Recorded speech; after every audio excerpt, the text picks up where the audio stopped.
சரி, இப்போ நம்ம கலித்தொகைக்கு வருவோம். ரொம்பலாம் எடுத்துக்கல, 2 பாட்டு தான். அந்த 2 பாட்டுல உங்கள் முன் அந்த காட்சியை நிறுத்தேன் என்றால் எனக்கு வெற்றி, அப்படி இல்லை என்றால் அது உங்களிடம் நான் விட்டு விடுகின்றேன். இப்போ நான் காட்சிக்கு வரேன். முதல் காட்சி, காதல் பிறந்த விதம் அப்படின்னு சொல்லி ஒரு அழகா ஒரு பாட்டு போட்டிருக்காரு நம்ம கவிஞர். கையமலர் உன் கண்ணாய் காணாய் அப்படின்னு ஆரம்பிக்கிறார். குளத்தில் இருக்கிற நீல மலர்கள் தன் கண்ணுக்கு அஞ்சனம் தீட்டியதை போல கருமையான கண்களுடையவளே கொஞ்சம் ஆராய்ச்சி பாரு அப்படிங்கிறான். இந்த பாட்டெல்லாம் நம்ம பார்த்தோம்னா கேட்பவரை புகழ்ந்துக்கிட்டே இருப்பாங்க. ஏன் சார் கேட்குறவங்களை புகழணும்? ஒரு கேள்வி வருதுல்ல, ஒன்றும் இல்லை, சிம்பிளான சைக்காலஜி. கேட்குறவங்களை புகழ்ந்துட்டு அவங்க நல்லா கேட்பான். உங்களை விட யாராவது இதை கேட்க முடியுமா அப்படின்னு அவங்களோட வார்த்தை சொல்லி பாருங்க.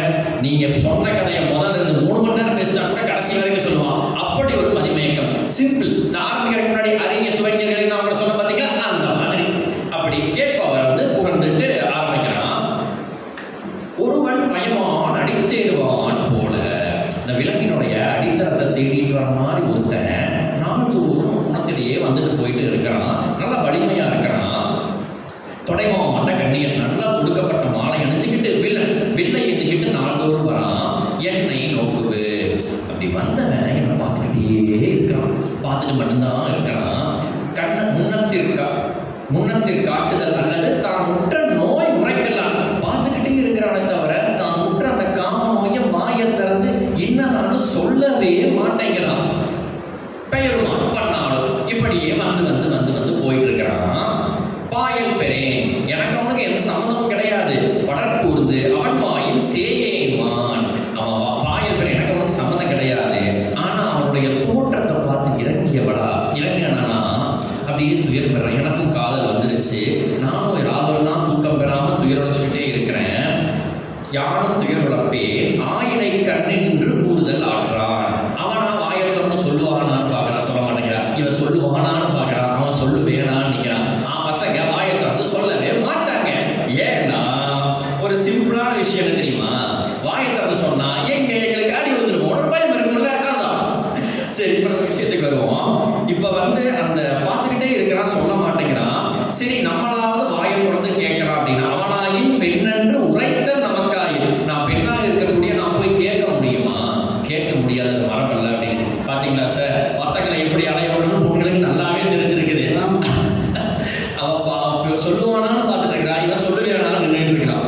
நமக்காயின் இன்னதும் காணான் கடிதம் உண்டு. எப்படியே பார்த்துட்டு ஒரு வேலை போயிடுவானோ அப்படின்னு எனக்கு தோணுச்சு. என்றொரு நாள் என் தோளும் துணி விட்டுறது, தோளுடைய அந்த துணிவெல்லாம் போயிடுச்சு. அப்ப நான் ஒரு காரியம் பண்ணேன். ஒரு நாள் இன்மை செய்தேன். நறுமுதால், மறுபடியும் கேட்கிறா, நறுமுதால் அதாவது நல்ல நெற்றியோடையவளே. இப்ப இந்த இடத்துல போர் அடிச்சிருக்குல்ல, அப்ப என்ன சொல்றா?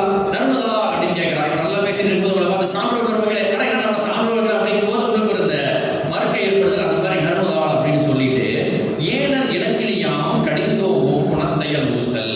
ஒரு நாள் நான் என்ன பண்ணேன், நம்ம திணைக்குணத்தை காவல் காக்க போவோம்ல, அப்ப நான் ஒரு ஊஞ்சல் இருந்துச்சு, ஏறி ஆடிக்கிட்டு இருந்தேன். ஒரு ஞான்று அந்தனை அப்பா வந்தவனை பார்த்து, ஐயா சிறிதென்னை ஊக்கி என்னை கொஞ்சம் அப்படி ஆட்டி விடுறீங்களான்னு கேட்டேன் என்ற ஊக்கி எனக்கு கூற, தையால் நன்று.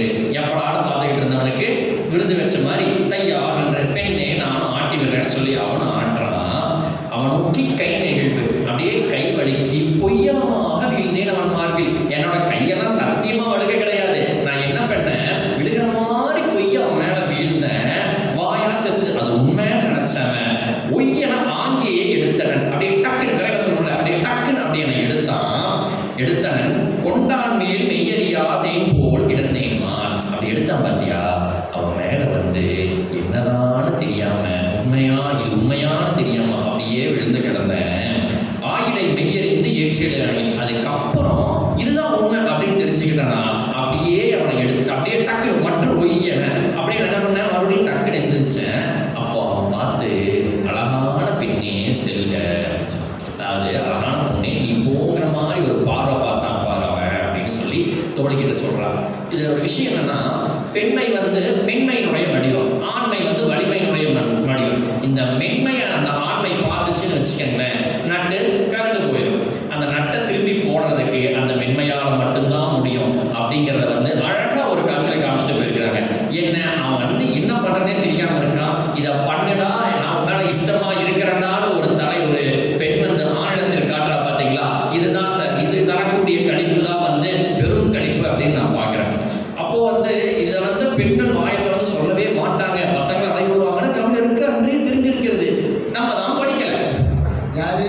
கபிலருக்கு தெரிஞ்சிருக்கு, நமக்கு தெரியல. நமக்கு தெரியல, நமக்கு இப்பதான் தெரிஞ்சிருக்கு பெண்கள் அலைய விடுவாங்க அப்படின்னு. இங்க பாருங்க, இதெல்லாம் படிச்சுதான் தெரிஞ்சுக்கணுங்கிற அவசியம் கிடையாது.